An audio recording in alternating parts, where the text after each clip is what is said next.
Shalom. En esta ocasión nuestro tema de meditación lo hemos denominado circuncisión o incircuncisión.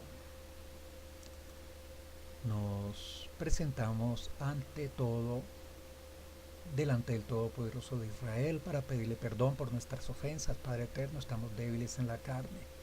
Siempre te fallamos de pensamiento, de palabra, por lo que hacemos o lo que no hacemos, aún por lo que pensamos, por lo que decimos, por una actitud, por un gesto, Padre.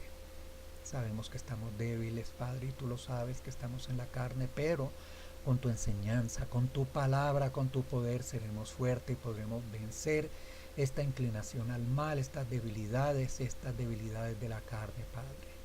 Enséñanos con tu palabra para que esa palabra quede grabada en nuestros corazones, entendida, comprendida en amor, en obediencia, para que podamos ser mejores personas y podamos presentarnos delante de ti sin vergüenzas y para no avergonzarte. Por los méritos del Mesías Yahoshua. Amén. Nuestro tema, circuncisión o incircuncisión. Comencemos con un texto del libro de Hechos 26, 14 al 15, que dice lo siguiente: y habiendo caído todos nosotros en tierra, oí una voz que me hablaba y decía en lengua hebrea: Shaul, ¿por qué me persigues? ¿Te resulta duro seguir dando patadas contra las picanas? Yo entonces dije: ¿quién eres, Adoní? Y el Adón dijo: yo soy Yahshua, a quien tú persigues. Hechos 26, 14 al 15. El nombre apropiado del emisario judío es Shaul y no Pablo, pues el Mesías resucitado le hablaba desde los cielos en lengua hebrea y lo llama por su nombre Shaul y no con el nombre latinizado de Pablo, como está escrito en las traducciones tradicionales. Yahshua HaMashiach lo llamó Shaul, por tanto, ¿con qué autoridad los hombres que escribieron las versiones del, comillas, Nuevo Testamento, comillas, le cambiaron su nombre hebreo por uno de origen pagano? Claro, para quitarle la identidad judía y mostrarlo como un gentil cristianizado. Hechos 14.1 nos dice lo siguiente: en Iconio, Shaul y Barnabá entraron en la sinagoga de los judíos, como lo hacían habitualmente, y predicaron de tal manera que un gran número de judíos y griegos abrazaron la fe. Vamos a hacer unas preguntitas en este verso. ¿Dónde queda Iconio? Iconio. ¿Quiénes eran Shaul y Barnabá? ¿A dónde entraron? Este sitio era de qué, por qué y para quiénes. ¿Quiénes entraban en estos sitios? Shaul y Barnabá entraron por casualidad por primera vez a ese sitio. ¿Qué enseñaron allí? ¿Quiénes estaban ahí recibiendo esa enseñanza o esos discursos? ¿Y qué pasó con estas personas que recibieron esas enseñanzas? Respuestas en Hechos 14.1.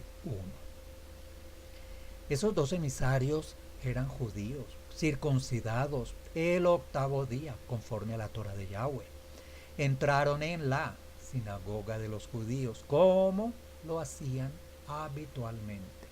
Si no hubieran sido judíos con Brit Milá, es decir, si no hubieran entrado en el pacto de circuncisión ordenado por Yahweh a Abraham Avino y a toda su descendencia, es decir, al pueblo de Israel, como está escrito en Bereshit, Génesis 17, a estos dos emisarios no les hubieran permitido enseñar en medio de las sinagogas. Todos los que recibieron y enseñaron la palabra del Todopoderoso, desde Bereshit, Génesis, hasta Jasón, Apocalipsis o Revelación, empezando por Abraham Avino, siguiendo con Moshe Rabenu, Aarón Hakohen, Yehoshua bin Nun, Shmuel Hanaví y todos los demás profetas. Nuestro gran rabino, Yahshua HaMashiach, y sus emisarios fueron todos varones judíos circuncidados en la carne y en el corazón. Actualmente los rabinos, morim, maestros, roim, pastores de las diferentes sinagogas, congregaciones o comunidades debieran serlo también, porque están predicando igualmente la Torá del Todopoderoso como varones que han entrado en el pacto del Todopoderoso, así como estos personajes que hemos mencionado. Dice este verso de Hechos 14.1 que un gran número de judíos y griegos abrazaron la fe. Aclaramos que los judíos y griegos en la sinagoga de Iconio eran judíos de habla hebrea y judíos de habla griega, o bien judíos y gentiles de esa ciudad que se congregaban en Shabbat para escuchar la Torá en esas sinagogas. Ni en el judaísmo, ni entre el pueblo de Israel se puede enseñar sin entrar en los pactos del Padre Todopoderoso, teniendo la circuncisión del corazón y posteriormente la circuncisión en la carne. Con esto que hacemos, con esto reconocemos y aceptamos a Yahweh y a su palabra como Yahweh, nuestro único y verdadero Elohim, y somos recibidos por Él como miembros de su pueblo escogido, su amada y su esposa Israel, y a su palabra como la única que no cambia, justa y verdadera, inmutable palabra del Padre Todopoderoso. Quitar el prepucio de la carne es quitar la inclinación al mal, a la levadura, al engaño, a la falsedad y aún la esclavitud del pueblo de Egipto. Vamos a Hechos 14 del 1 al 12 que nos dice: entonces la multitud, visto lo que Shaul había hecho, alzó la voz diciendo en dialecto licaónico: de Ioeses bajo la semejanza de hombres han descendido a nosotros. Y a Barnabá llamaron Zeus y a Shaul Hermes, porque este era el que llevaba la palabra. Después de que Shaul sanara a esta persona en este texto, gracias a su fe que tenía para que se fuera sanado, la multitud los aclamó como dioses. A Barnabá lo llamaron Zeus, pero entre los romanos Zeus asumió el nombre de Júpiter, y a ese dios pagano se debe el nombre de jueves, el quinto día de la semana.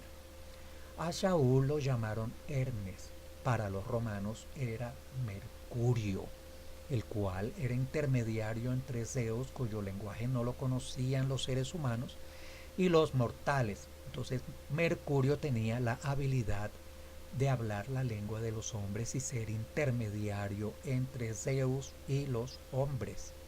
Ese dios Mercurio fue perpetuado al mundo entero con el nombre romano del día de la semana, miércoles.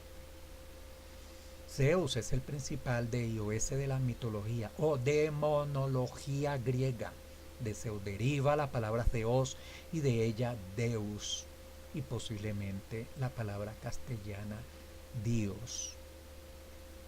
Hechos 14:23 nos dice: en cada comunidad establecieron ancianos y con oración y ayuno los encomendaron a Yahweh en el que habían creído. Levítico 19:32 nos dice: delante de las canas te levantarás y honrarás el rostro del anciano, y de tu Elohim tendrás temor, yo Yahweh.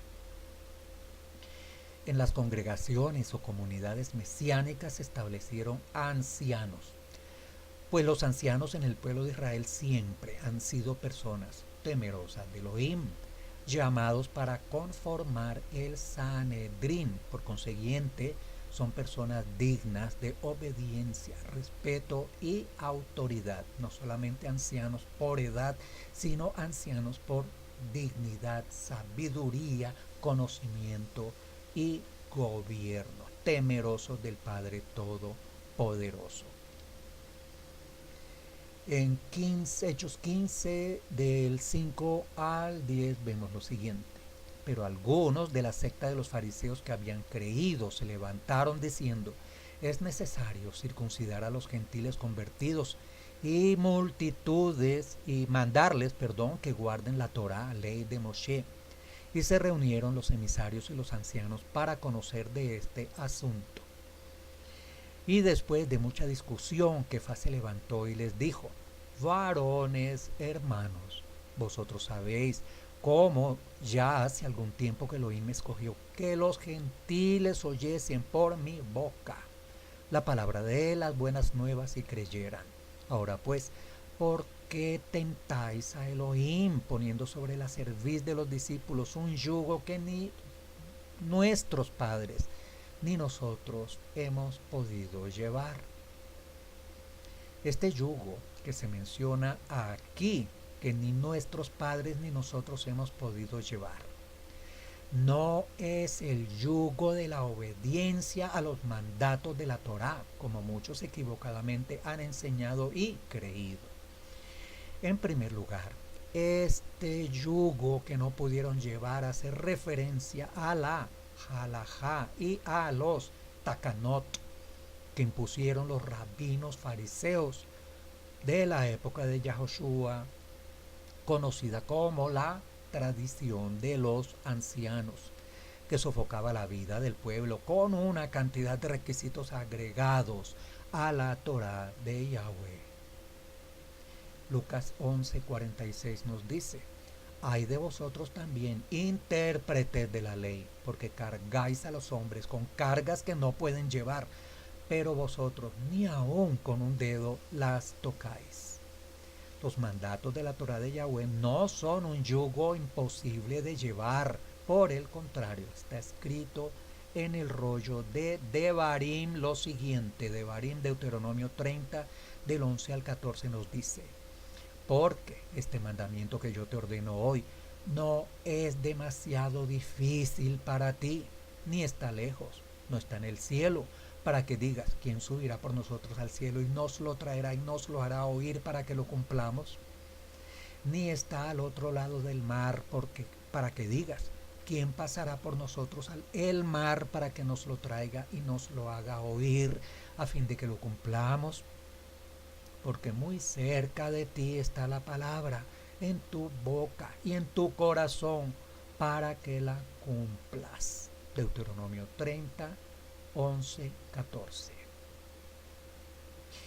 Las enseñanzas e interpretaciones que nuestro gran rabí diera de la Torá hacen que su yugo fuera ligero, es decir, fácil de cumplir y de obedecer. Lo vemos en Matillahu, Mateo 11, 28 al 30, que nos dice: venid a mí todos los que estáis trabajados y cargados, y yo os haré descansar. Llevad mi yugo sobre vosotros y aprended de mí, que soy manso y humilde de corazón, y hallaréis descanso para vuestras almas, porque mi yugo es fácil y ligera mi carga. Lea el texto, por favor, con los énfasis entre paréntesis añadidos para clarificación del texto en cuanto al contexto que estamos manejando. El yugo de la Torá es ligero, es decir, fácil de cumplir y de obedecer. En Hechos 15, 19 al 21 nos dice: por lo cual yo juzgo que no se inquiete a los gentiles que se convierten al Todopoderoso, sino que se les escriba que se aparten de las contaminaciones, de los ídolos, de fornicación y de ahogado y de sangre. Volviendo a nuestro tema, Jacob en este verso dirime esta discusión juzgando que no se inquiete a los gentiles recién convertidos con el tema del Brit Milá, es decir, de la circuncisión en la carne, que no se les inquiete, simplemente que no se les traiga tribulación acerca de este tema, sino que por ahora para ellos es necesario que guarden estos 4 preceptos básicos que se encuentran en la Torá, en el Antiguo Testamento, como le llaman. Primero, para los gentiles recién convertidos, que cumplieran estos 4 preceptos que están en el Antiguo Testamento, entre comillas, para posteriormente seguir estudiando y aprendiendo otros principios también importantes dentro de la Asamblea Israelita Nazarena, cuando se congreguen a estudiar aún en los Shabbats. Hechos 15:21 nos dice, porque Moshe desde tiempos antiguos tiene en cada ciudad quien lo predique en las sinagogas, donde es leído cada día de reposo. Este verso es pasado por alto y cuando no lo es, mal enseñado o ignorado por muchos. ¿Qué quiso decir Jacob con este pasuk, verso? En cada ciudad, y actualmente hay una colonia judía, una colonia israelita, una comunidad, una congregación israelita mesiánica, donde se enseña la Torá en Shabbat y aún entre semana. Y en cada ciudad hay por lo menos una sinagoga judía, por más pequeña que sea esa ciudad en cualquier lugar del mundo. La sinagoga es el lugar donde los lugareños gentiles tenían esa oportunidad de escuchar cada día la palabra del Todopoderoso, la Torá, entre comillas ley, y conocer así al Elohim de Israel, a su plan de salvación y su palabra. En la sinagoga judía, tal como hoy se hace, se lee una porción de la Torá o Pentateuco, como se le conoce, que se denomina en hebreo parashá, una porción que además se subdivide en 7 fracciones llamadas aliot. Cada aliot es leída por un varón que preferiblemente haya hecho Brit Milá, un varón circuncidado mayor de 13 años. Luego se lee una porción de los profetas llamada Haftará. Esa porción es leída por un solo varón con las condiciones arriba estipuladas en las sinagogas judías. Tienen que ser circuncidados las personas que leen la Torá. La sinagoga judía es una entidad estricta y respetable de la Torá. La Haftará es leída por un varón que cumple esas condiciones. Finalmente, un rabino, una persona, un maestro, un experto, comparte un drash, es decir, una enseñanza relacionada con esa porción de la Torá que se ha leído. Consulte por favor Lucas 4, 16 al 13. Lucas 4, 16 al 13. De manera que de esta forma los asistentes a las sinagogas, que son los judíos, y los prosélitos. A ver, los prosélitos, y vamos a aclarar este término prosélitos, son gentiles convertidos al judaísmo, no simplemente simpatizantes como nos habían indicado, son gentiles convertidos al judaísmo que inclusive han practicado la Brit Milá, el pacto de circuncisión, y también han practicado la tevilá, la inmersión en agua. Los gentiles se ubicaban en la puerta, realizaban un proceso largo de enseñanza y de aprendizaje de los preceptos de la Torá, iban conociendo, aprendiendo y obedeciendo la Torá. La Torá obedeciendo la voluntad del Padre Todopoderoso contenida en su palabra, en un proceso de entendimiento y de obediencia. ¿Por qué entrar en el pacto de Brit Milá? 1. Porque es una demostración de aceptación y sometimiento al Todopoderoso Yahweh, nuestro Creador, y a los preceptos de su sagrada palabra, la Torá. 2. Porque es un reconocimiento de la autoridad suprema del Creador sobre nuestra vida. 3. Porque es una señal, una marca indeleble de propiedad que el Padre coloca en los suyos, en los que lo siguen, en su pueblo apartado, en sus hijos, sus escogidos. Su esposa Israel es una señal de obediencia y lo identifica como su pueblo de Israel. Porque es un reconocimiento de que es la condición necesaria para ser parte del pueblo escogido y apartado por Él y para Él. Recuerde Génesis 17. porque es un reconocimiento de que es una condición para entrar en la tierra prometida. Ve a Josué capítulo 3, porque es un reconocimiento y aceptación del requisito necesario para contraer el matrimonio judío, porque es un requisito necesario para participar de la redención de la esclavitud del mundo y ser libres eternamente. Pues ningún valor incircunciso, entre otras cosas, puede comer de la cena de Pesaj, el Cordero Redentor propiciatorio que pagó su sangre por nuestros pecados y nuestra esclavitud de la inclinación al mal, el Yetzer Hará. Pero tampoco podrá entrar en la tierra prometida el Olam Haba, y mucho menos podrá ser parte de la boda judía del Cordero de Elohim, pues Yahoshua, siendo judío, redime y toma por esposa a una novia judía.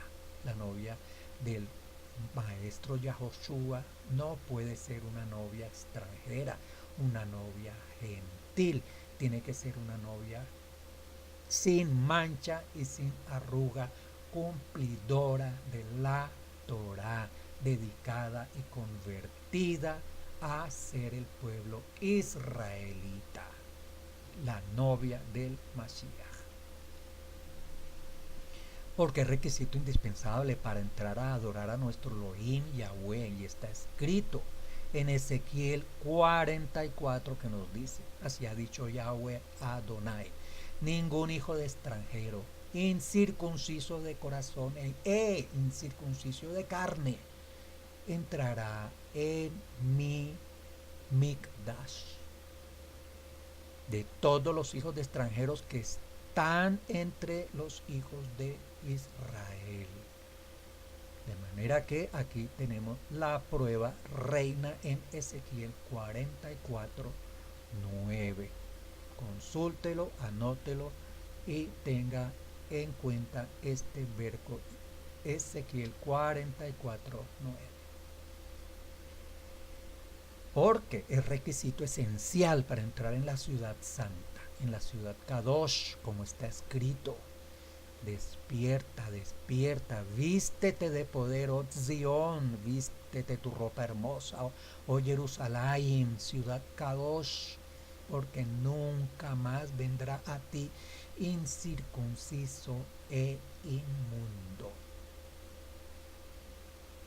Isaías 52 nos dice: y yo, Johanán, vi la sagrada ciudad, la nueva Jerusalén, descender del cielo de Elohim, dispuesta como una esposa ataviada para su marido. No entrará en ella ninguna cosa inmunda o que haga abominación y mentira, sino solamente los que están inscritos en el libro de la vida del Cordero. Esto es Juan en Revelación 21, 2, 27. Y hay una referencia a Isaías 52.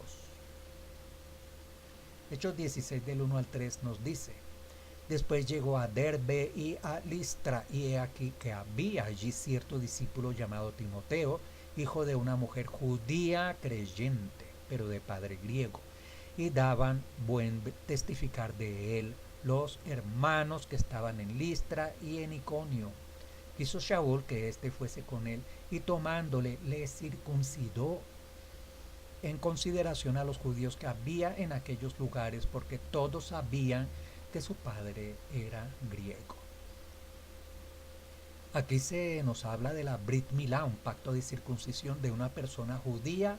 Él era adulto, Timoteo ya era adulto, tenía más de 18 años. Timoteo fue instruido por su madre y su abuela desde la niñez en la sagrada escritura de la Torah. ¿Y quién lo circuncidó? Shaul, Pablo, el emisario, el discípulo de Yahoshua HaMashiach. Hechos 16, 19 al 21 nos dice: pero viendo sus amos que había salido la esperanza de su ganancia, prendieron a Shaul y a Shila y los trajeron al foro ante las autoridades, y presentándolos a los magistrados dijeron: Estos hombres, siendo judíos, alborotan nuestra ciudad y enseñan costumbres que no podemos admitir ni practican, pues somos romanos. Los emisarios son reconocidos en todas partes, en toda la escritura, hasta la última letra del libro de Revelación fueron reconocidos como judíos. Shaul, Pedro, Jacobo, todos los emisarios. Ellos nunca renunciaron, nunca abandonaron su identidad, su pueblo, sus creencias y aún sus costumbres. Ellos no eran vistos ni reconocidos como gentiles, ni mucho menos como participantes de cualquiera otra religión, denominación o congregación. Terminamos con Isaías 25:7 que nos dice: y destruirá en este monte la cubierta con que están cubiertos todos los pueblos y el velo que envuelve a todas las naciones. Isaías 25:7. Le damos todo agradecimiento al Todopoderoso de Israel porque Él está descubriendo ese velo que nos tenía ciegos, nos tenían en oscuridad, nos habían ocultado la verdad verdadera de la palabra del Todopoderoso con enseñanzas de hombres, interpretaciones de supuestos líderes y sabios que desconocían el contenido y la verdad, la hermosura y la promesa de la palabra dada por el Todopoderoso de Israel a sus siervos y al Mesías Yahoshua, que no vino a contradecir al Padre, sino a recordarnos y enseñarnos y ver la visión humana y amorosa de la palabra del Todopoderoso para los que creen, para los que le siguen, los que le obedecen. Al Todopoderoso de Israel toda honra, alabanza y honor por los méritos del Mesías Yahoshua. Oramos por Jerusalén, por el pueblo de Israel, la nación de Israel y por sus gobernantes, que tengan sabiduría para poder gobernar y para superar todas las vicisitudes que vive a diario la nación de Israel y su pueblo y sus habitantes. Amén, por los méritos del Mesías Yahoshua. Le invitamos a más estudios en nuestro sitio regresandoalasraíces.org. Shalom.